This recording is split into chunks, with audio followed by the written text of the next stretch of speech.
Assalamualaikum warahmatullahi wabarakatuh. Perkenalkan, nama saya Mutia Ewin Tania dari kelas A3 PG PAUD. Di sini saya akan menjelaskan tentang penelitian instruksi matematika yang efektif. Nah, penelitian tentang pengajaran yang efektif pada anak usia dini yang untuk matematika, prinsip umum pengajaran efektif yang muncul dari penelitian ini harus dipertimbangkan ketika merancang instruksi matematika untuk anak usia dini.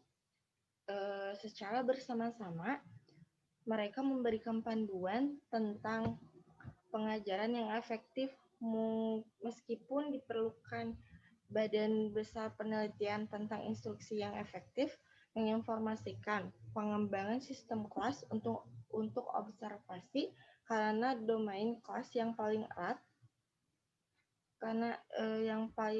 erat terkait dengan pengembangan pengetahuan dan keterampilan matematika dalam dukungan instruksional.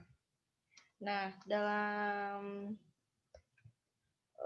di sini juga ada dukungan instruksional. Nah, landasan teoritis untuk konseptualisasi kelas tentang dukungan pengajaran terutama berasal dari penelitian tentang pengembangan kognitif dan bahasa anak.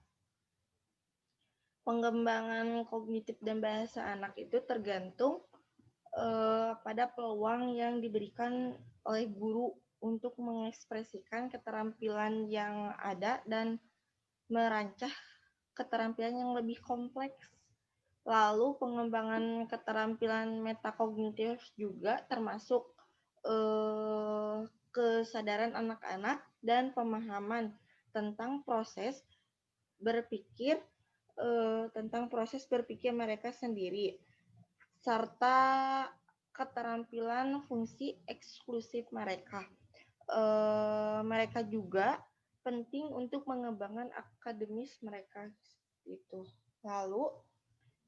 Lalu pada dukungan instruksional itu dibagi menjadi dua. Yang pertama itu ada mempromosikan perkembangan konseptual. Nah, perkembangan konsep ini menggambarkan perilaku instruksional, percakapan, dan kegiatan yang digunakan guru untuk membantu mengurangi keterampilan berpikir tingkat tinggi siswa menurut Pienta pada tahun 2007. Nah, ini tidak hanya merujuk pada perolehan pengetahuannya saja, tetapi juga pada kemampuan untuk mengakses dan dari terapan pengetahuan dalam situasi baru seperti itu. Yang kedua itu ada memberikan perancah dan umpan balik. Nah, agar siswa mendapatkan manfaat maksimal dari peluang pengajaran, mereka membutuhkan umpan balik tentang pembelajaran mereka. Lalu umpan balik mengacu pada berbagai interaksi di mana guru memberikan beberapa informasi kembali pada siswa tentang kinerja atau upaya mereka. Nah, dari pemberian perancah dan umpan balik itu ada 5 jenis utama interaksi umpan balik yang dijelaskan dalam kelas. Yang pertama itu ada para perancah. Nah, perancah itu adalah para guru merancang pembelajaran anak-anak dengan memberikan petunjuk dan bantuan yang memungkinkan mereka lebih berprestasi dalam tingkat yang lebih tinggi daripada yang dapat mereka lakukan sendiri. Nah, dalam perancah ini juga dapat terjadi selama seluruh diskusi kelompok atau kelompok kecil atau secara individu selama waktu atau bermain anak-anak. Seperti itu. Yang kedua itu ada umpan balik. Nah, umpan balik ini yang efektif juga ditandai dengan pertukaran berkelanjutan dengan seorang anak atau sekelompok anak mengarahkan mereka ke pemahaman yang lebih baik atau lebih dalam tentang suatu gagasan tertentu. Nah, dalam umpan balik ini berbeda dengan seorang guru yang mungkin memberikan suatu petunjuk kepada seorang anak, tetapi kemudian melanjutkan pembelajaran itu tanpa guru itu tahu anak itu sudah mengerti atau tidak, seperti itu. Yang ketiga itu meminta proses pemikiran. Nah, proses pemikiran yang cepat membantu mengidentifikasi anak-anak yang mungkin telah menyelesaikan suatu kegiatan atau menjawab pertanyaan dengan benar, tetapi yang belum dapat mengartikulasikan alasan mereka yang jelas.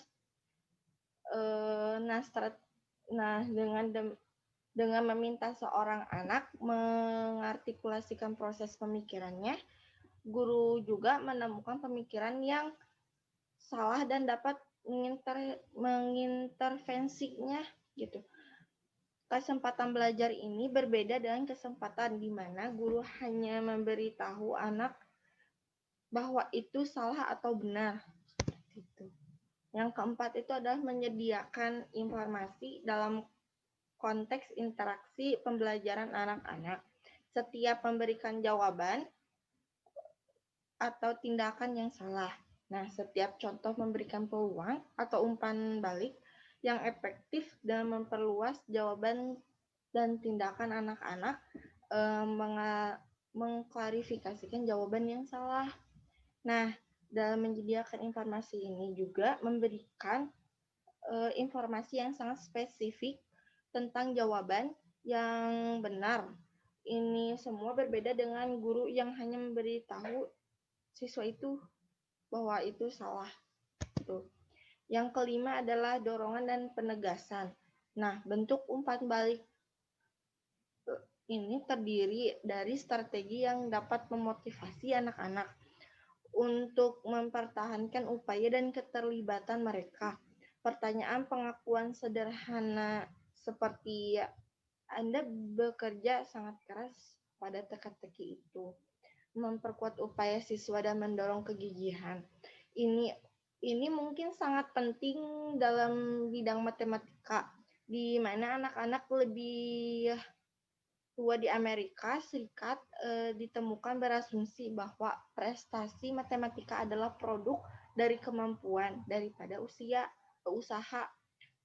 Menurut National Mathematics Advisory Panel pada tahun 2008. Nah, anak-anak kecil mungkin memerlukan bantuan untuk belajar bahwa upaya mengarah pada hasil yang lebih baik dalam belajar matematika.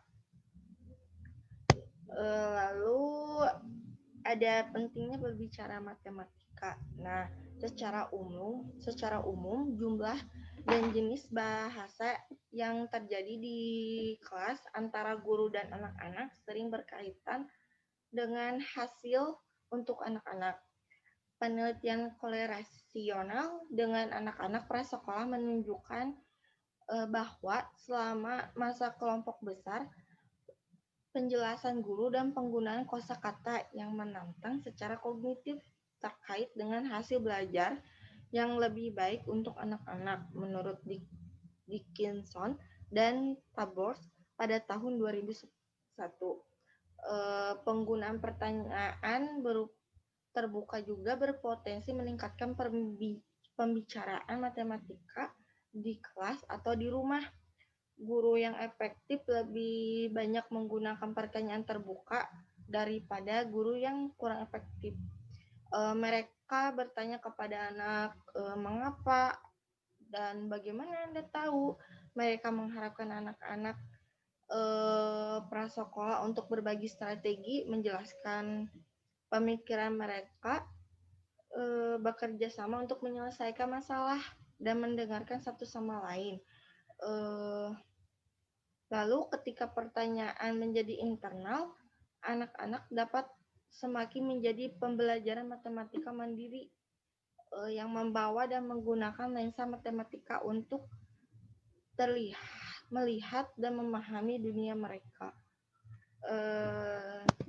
Terima kasih, cukup sekian dari penjelasan saya. Mohon maaf jika ada kekurangan.